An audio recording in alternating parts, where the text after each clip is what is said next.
Hi. All right.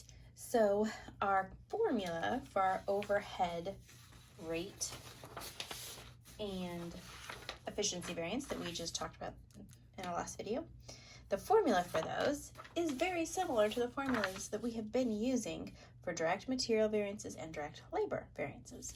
But since this page is getting a little messy, I'll go ahead and do a new one. Okay, so we'll start off with our legend. So we know what all of our shorthand stands for. The overhead variances use the same shorthand as your labor variances, right? So you're gonna have AH, which hopefully we remember is actual hours. We are gonna have actual rate. And then you're gonna have your standard hours and standard rate. And standard rate. Okay, put your actuals together first, just like we did with all the other variances. This is kind of like your flexible budget in the middle is how I think of it, because it's your actual quantity, in this case hours, times the budgeted standard rate, and then standard hours times standard rate. Okay.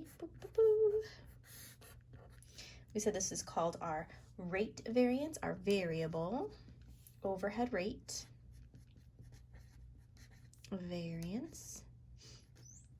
We said this is also sometimes called the spending variance.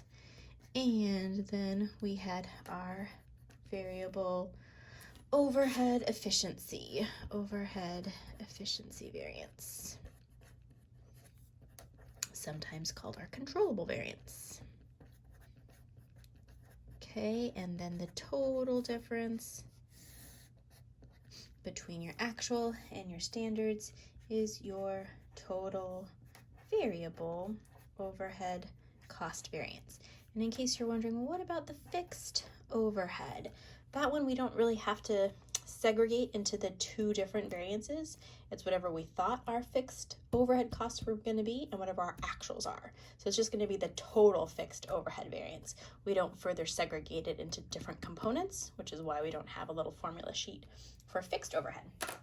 And also I just wanted to refer you in your book.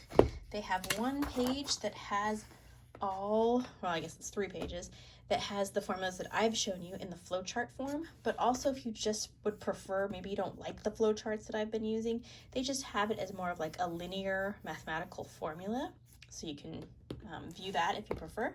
They have it for DM, DL, and then the Mo one that we covered. So that's on page 432 through 434. All right, we'll work through a problem in our next video.